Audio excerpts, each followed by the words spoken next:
આવનારી જે જિલ્લા પંચાયત અને તાલુકા પંચાયતની ચૂંટણીઓ આવે છે એમાં છઠ્ઠીનું ધાવણ યાદ દેવડાવવાનું છે. છાતી ઠોકીને કહું છું કે આમ આદમી પાર્ટી આંદોલનની કોકમાંથી જન્મેલી પાર્ટી છે.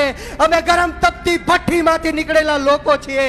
અમે તમારી તાનાશાહીથી કે હિટલર શાહીથી ડરવાના નથી. આપણો ભારત દેશ કોઈ મોદી કે શાહના ફરમાનથી નહીં, પરંતુ આપણો ભારત દેશ ડોક્ટર બાબા સાહેબ ભીમરાવ આંબેડકરના સંવિધાનથી ચાલવા વાળો દેશ છે. ગુજરાતના ખેડૂતો, યુવાનો, મહિલાઓ, રત્ન કલાકારો, પશુપાલકો, નાના મોટા વેપારીઓ ખતરામાં છે.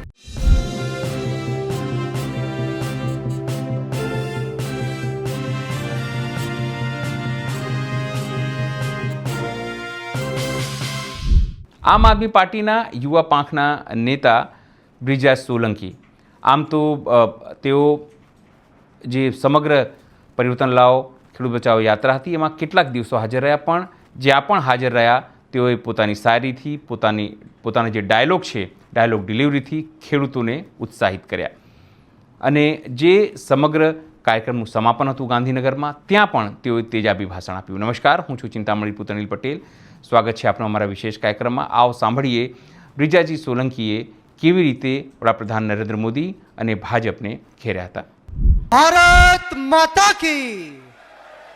દોસ્તો, એટલી બહોળી સંખ્યામાં જ્યારે મારા જગતના તાત, જગતના બાપ, અન્નદાતાઓ, ખેડૂતો ઉપસ્થિત હોય,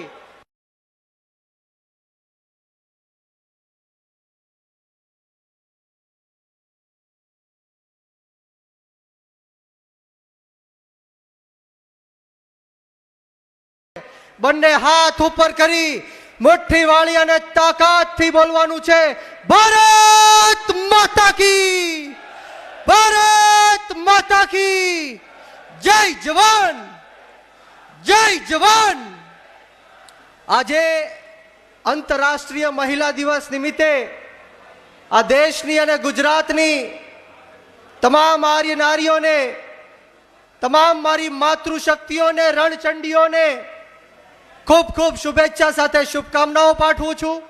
સાથોસાથ મંચ ઉપર વિરાજમાન તમામ આમ આદમી પાર્ટીનું નેતૃત્વ અને થોડીક જ ક્ષણોમાં આપણી વચ્ચે દિલ્હીના પૂર્વ મુખ્યમંત્રી અને આમ આદમી પાર્ટીના રાષ્ટ્રીય સંયોજક, અને હું હર હંમેશ કહું છું કે ભારત દેશની અંદર જે ભ્રષ્ટાચારના વિરુદ્ધમાં મહાભારત ચાલી રહ્યું છે તેના અર્જુન અરવિંદ કેજરીવાલ સાહેબ આપની વચ્ચે ઉપસ્થિત થવા જઈ રહ્યા છે. ત્યારે વિશેષમાં વાત નહીં કરું, પરંતુ આજના દિવસે આજ ભૂમિ ઉપર, આજ ધરતી ઉપર ભારત અને ન્યુઝીલેન્ડની મેચ થવા જઈ રહી છે. માત્ર અડધી કલાક દૂર જે સરદાર વલ્લભભાઈ પટેલ નામનું સ્ટેડિયમ હતું, એ આ ભ્રષ્ટાચારી ભારતીય જનતા પાર્ટીના લોકોએ એ નામ હટાવીને નરેન્દ્ર મોદી સ્ટેડિયમ કરવામાં આવ્યું છે. ત્યાર પછી ભારત દેશની ટીમ ક્યારેય ફાઇનલમાં જીતી નથી. આ પનોતીનું નામ આ સ્ટેડિયમમાં જોડવામાં આવ્યું છે. ત્યારે હું ભગવાન અને માતાજીને એટલી જ પ્રાર્થના કરું કે આજના દિવસે ન્યુઝીલેન્ડની સામે અમારી ભારત દેશની ટીમ વિજેતા બને. અને સાથોસાથ વિશેષ વાતો નથી કરવી, પરંતુ મારા જગતના તાજ, જગતના બાપ, ખેડૂતો ઉપસ્થિત થયા છે અને મારી છાતી ગદગદ ફૂલે છે કે 84 જેટલા ખેડૂતો જેલ ભોગવીને અત્યારે આપણી વચ્ચે ઊભા છે. માનનીય પ્રવીણભાઈ રામના નેતૃત્વમાં રમેશભાઈ મેર હોય, રાજુભાઈ બોરખતરિયા હોય, પિયુષભાઈ હોય, તમામે તમામ લોકો જેલની બહાર આવ્યા છે. ત્યારે ચોક્કસપણે આવા ક્રાંતિકારીઓને જોઈને મને કહેવાનું મન થાય કે વળે નહીં દુનિયામાં કરે ગેંગે કે ફેફેથી, વળે નહીં કાંઈ દુનિયામાં કરે ગેંગે કે ફેફેથી. ઘડીક શણગાર મર્દોનો સજી લ્યો તો મજા આવે, અને મજા કાંઈ કોર આવે દાદ કાયર વેશ મૂકો તો, અને કદમ બે કાળની હામાં ભરી લ્યો તો મજા આવે. આ ખેડૂતોએ આ કાળ જેવી ભાજપની સામે કદમ બે માંડી લીધા છે. ત્યારે આપણે સવે નાત જાત, ભેદભાવ, ભાષા, ધર્મ જ્ઞાતિ જાતિ બધું જ ભૂલીને આમ આદમી પાર્ટીને આવનારી જે જિલ્લા પંચાયત અને તાલુકા પંચાયતની ચૂંટણીઓ આવે છે એમાં છઠ્ઠીનું ધાવણ યાદ દેવડાવવાનું છે.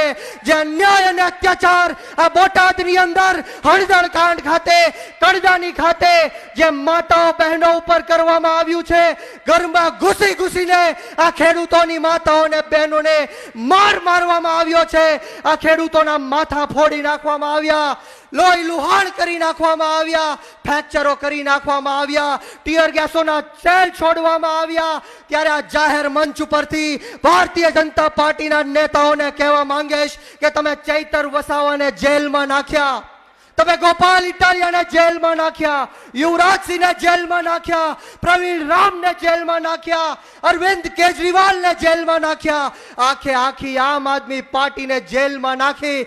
પરંતુ છાતી ઠોકીને કહું છું કે આમ આદમી પાર્ટી આંદોલનની કોખમાંથી જન્મેલી પાર્ટી છે. અમે ગરમ તપતી ભઠ્ઠીમાંથી નીકળેલા લોકો છીએ.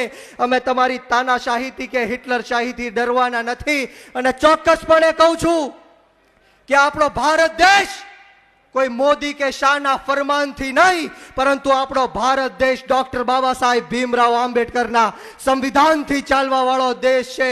અમે કોઈનાથી ડરવાના નથી, ગભરાવાના નથી. ખેડૂતોના હક અધિકાર અને ન્યાય માટે, ગુજરાતના 54 લાખ ખેડૂતો માટે, સમગ્ર ગુજરાતના ખેડૂતોના દેવા માફી માટે, ખેતરે ખેતરે સિંચાઈનું પાણી પહોંચાડવા માટે, MSP કાયદો બનાવવા માટે, લાંબા ગાળાની કૃષિ નીતિઓ બનાવવા માટે, 24 કલાક ખેડૂતોને મફતમાં વીજળી મળે એના માટે જીવન રેડી દેવાની તૈયારી સાથે તમારી સાથે ઊભા છીએ. વિશેષ વાતો નથી કરવી, ઘણા બધા વક્તાઓને સાંભળવાના છે. ત્યારે મારી છેલ્લી વાત કહીને મારી વાણીને વિરામ આપીશ. હું હર હંમેશ કહું છું, ઉત્તરથી લઈને દક્ષિણ સુધી, પૂર્વથી લઈને પશ્ચિમ સુધી, જો કોઈની પાસે ભ્રષ્ટાચારની દવા હોય, જો કોઈ ભ્રષ્ટાચારનો કાળ હોય, તો એનું માત્ર એક જ નામ છે અને નામ અરવિંદ કેજરીવાલ અને આમ આદમી પાર્ટી છે. આપણે સૌએ એની આંગળી પકડીને આગળ ચાલવાનું છે. વિશેષ વાતો નથી કરવી. મને જે અહીંયા શાંતિથી સાંભળ્યા એ બદલ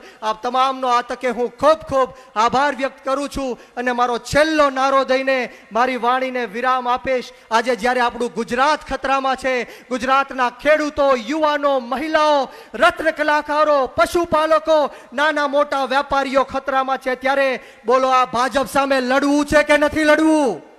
આ ભાજપ સામે જીતવું છે કે નથી જીતવું? તો હું અહીંથી કહીશ, લડેંગે. બધાએ બંને હાથ ઉપર કરી તાળી વગાડીને કહેવાનું છે કે જીતેંગે. તૈયાર છો? તો બોલો લડેંગે, અરે લડેંગે, અરે લડેંગે, અરે લડેંગે.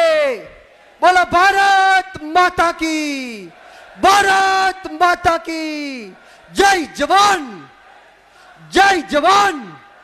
ખૂબ ખૂબ આભાર. જય હિન્દ, જય ભારત, જય જય ગરવી ગુજરાત, ભારત માતા કી જય. બ્રિજેશ સોલંકીની વાત સાંભળીને આપને શું લાગે છે? જરૂરથી અમારા કોમેન્ટ બોક્સમાં કોમેન્ટ કરજો. એ સિવાય અમારી યુટ્યુબ ચેનલને લાઈક કરો, સબસ્ક્રાઇબ કરો, બેલ આઇકન દબાવો. સાથે અમારી વેબસાઇટ છે www.gujaratplus.in, ત્યાં પણ જઈને તમે વધુ અપડેટ થઈ શકો છો. અત્યાર માટે બસ આટલું જ. નમસ્કાર.